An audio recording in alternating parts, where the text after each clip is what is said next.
And the Metropolitan Police has announced it will stop attending mental health calls unless there is an immediate threat to life. The Commissioner of Britain's largest police force says the move is an attempt to free up resources, with officers often being diverted from fighting crime. It comes as new data from the Liberal Democrats reveals that 30,000 muggings went unsolved last year, with the party accusing the police of letting criminals off the hook.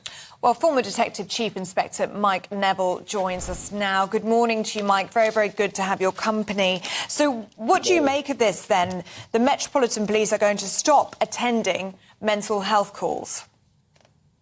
Well, I think it's a very brave call by the Commissioner, Mark Rowley, because so many police resources are tied up with mental health situations, and they should only really be there when it's desperate. This is a matter for the National Health Service, and the police are just covering, so it's covering up the problem. And while they're covering up the problem, they're not dealing with crime. And so this is a good call by Sir Mark, and I wish him well on this one. Yeah, it's a brave call. When you've got the numbers, Mike, 27,000 mental health call-outs by the Metropolitan Police last year alone, and it's that number every year. Do you think there's a sense that the police have become like an extended social services, an extension of the NHS? And feeding into our other story, that kind of prohibits them from being effective bobbies on the ground to step in and solve street-level crimes, such as muggings, and that's where people want coppers, isn't it? Yeah, absolutely. So the police officers, the young police officers I speak to, they're constantly dealing with mental health issues. I did a Freedom of Information Act request and found out that 70% of the Met hadn't arrested one person in a year. Now, some of that will be laziness and some of it will be lack of focus on crime, but it also will be that they're called away to deal with things that they shouldn't be dealing with.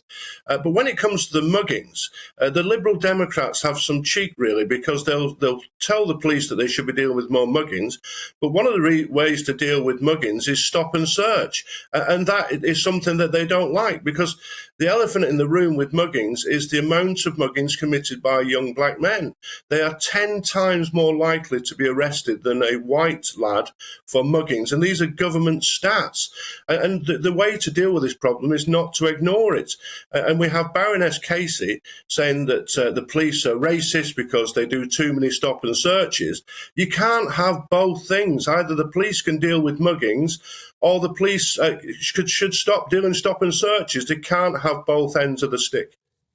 So why are we seeing so many muggings going unsolved, Mike? Are police officers too afraid to do stop and searches?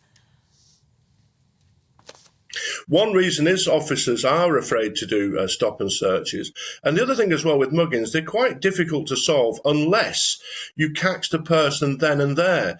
The only way to, when somebody gets mugged, there's no fingerprints or DNA at the scene. The only way to catch them really is either CCTV or some other images. And the police do not have systems to deal with them. I've worked out that of 1,000 crimes that could be potentially captured on CCTV, only one or two is detected. The Home Office do not measure the use of CCTV or images like they measure the use of fingerprints and DNA. So in the police, what gets measured gets done. And the trouble with this is, of course, is that violent criminals get away with it. And what's really sad is that one of the worst performing forces, West Midlands, I actually contacted that I'm offered my help, but they're always too clever and they're too committed to diversity policies and whatever other woke nonsense comes up, rather than catching villainy. And that's a real tragedy with the police. I wonder, Mike, if that's part of the issue. It's not just about policing numbers. What about the types of copper we have on the beat now? I mean, back in your day, no doubt, there are a lot of people who've been in the armed forces who had that kind of street knowledge. Is a part of this not just the lack of numbers on the street, but a lack of will to get stuck in from graduate coppers? it's a lack of will and a lack of experience, because we've got all these new officers who are quite new. And as you say, when I passed out of Hendon, 50% of us had medals on our chest because we've been in the armed forces.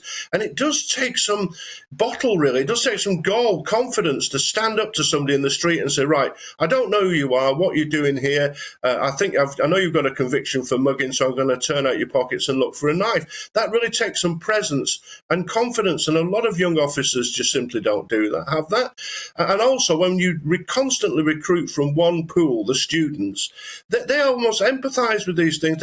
They think stop and search is racist. We've had 2 to 3 decades of recruiting the wrong people into the police, and those people are now managing the whole system, and it's not working. One in 20 burglaries is solved. All these muggings unsolved. 1 in 100 thefts solved.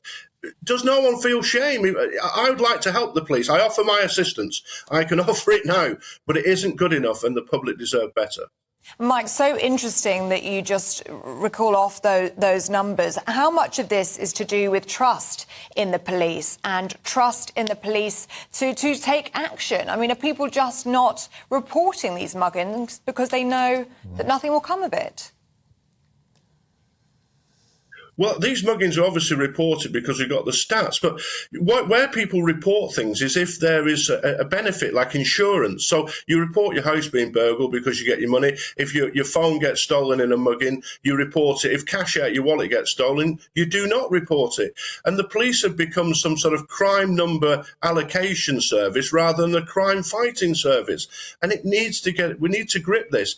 But it's the Home Office, and, we've had a Conservative government for over 13 years, and this silly nonsense goes on.